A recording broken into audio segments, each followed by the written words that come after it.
So thank you for inviting me here, for sharing my experience. So in order to prepare for this speech, I was brainstorming, so what can I share? So I could share about the fails and the errors that I did, and oh gosh, there were so many that I think it would be difficult to know where to start.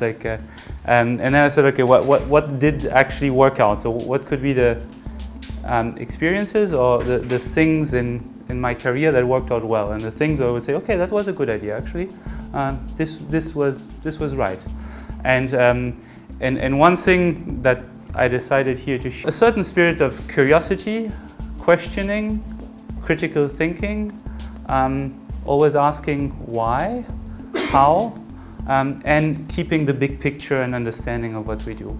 And I think this is something that has kept with me over the last 10 years, and that for the moment has proven correct. As I said, there are many things that are proven incorrect, but this, I think, prove right. I think those who work with me, you will hear a lot of things that you already heard, but so let me try to express what it means, because you hear a lot on LinkedIn and on management books about critical thinking, about keeping big picture. So, but what does it mean in practice, and what does it mean for us in digital?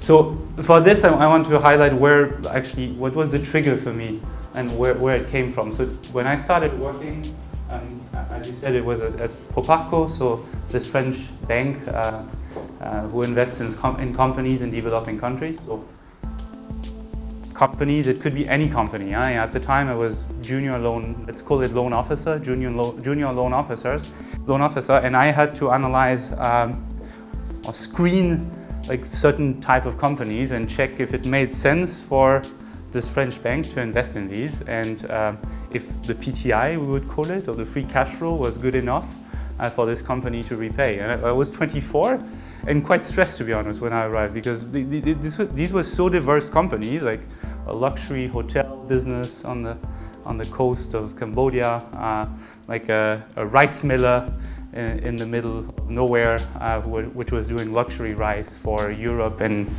China, an airport which was driving tourists to the Angkor sites of Cambodia, a port which was almost on the verge of bankruptcy, like a bottling company, garment, a school, and I was really stressed. I'm like, how am I going to, like, how am I, 24, capable of giving a clear opinion about all these various companies? Like, really it stressed me.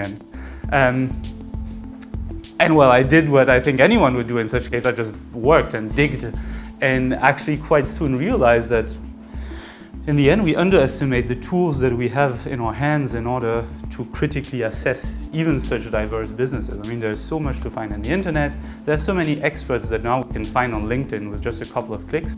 So at the time, LinkedIn was not so big as it is today, but still, like now, like it's possible to find the email address of almost everyone in the internet, to contact any expert that we want, to find like unlimited resources for learning in the internet, free courses with most big American universities, like everything is available. And so it was kind of an empowering feeling to know that yes, if we dig enough, I was able to give an opinion. And in good faith, I thought that this school was a bad investment and this rice miller was a good investment. And even if it went, I remember like being at home and going to the supermarket and buying all the kind of rices that existed. So I had like 50 kind of rices at home and cooking them and smelling what was the difference to make sure that like the company they were promising some high quality jasmine rice. So does it really smell good, jasmine rice? Yes, it does actually. It's really good. And this was empowering feeling, and I kind of took this over in digital and in Credo and Accès Banque before. So when I arrived at Accès Banque in Madagascar, working on digital project, the fashion at the time was like good old waterfall projects with like 15 stakeholders. Everyone is in all little silo, like 100 pages of specifications, 2 years time frame. And what came out in the end was usually a project that was not on time and that did not correspond to customer demand. And why? Because the excuse was always the same. Like every project, it was the same excuse. It was like, oh, but that's accounting. Oh, it was developer. Oh, but it was this. Oh, but the specs were not well. Or but the SLA was not respected. And no one was able to like take full responsibility of the product, and no one was able to keep a big picture. And in the end, again, it was always the same. It didn't correspond to what the customer wanted, and it was too late. And then, like, I had the pressure. Like, I think my boss at that time was probably exactly as pushy as Zaza, and he was pushy and asking for results. And I said, like, how can I do something? And then I had like the same feeling as when I tried to compare the rices in my kitchen. I was like, what the fuck? Like, if I just try myself. Like, for so many things, if I need to like deliver a project on time, I will just take over most of these responsibilities and do them myself. Let's write the specs myself. Let's hire the developers myself. Let's like do the marketing yourself. And actually, it allowed me to fasten the process a lot, because I was able to deliver things by myself way faster than like relying on many stakeholders. And in the end, and that actually is the most important part, I was able to keep a big picture of the project, because even when I designed the accounting of this, I was able to know that the accounting actually makes sense for the final product that the customer is going to have. And this is really important. So what I want to say through this example, is not actually that I'm pushing everyone to do everything themselves. Like, we are a lot of cool people and good people.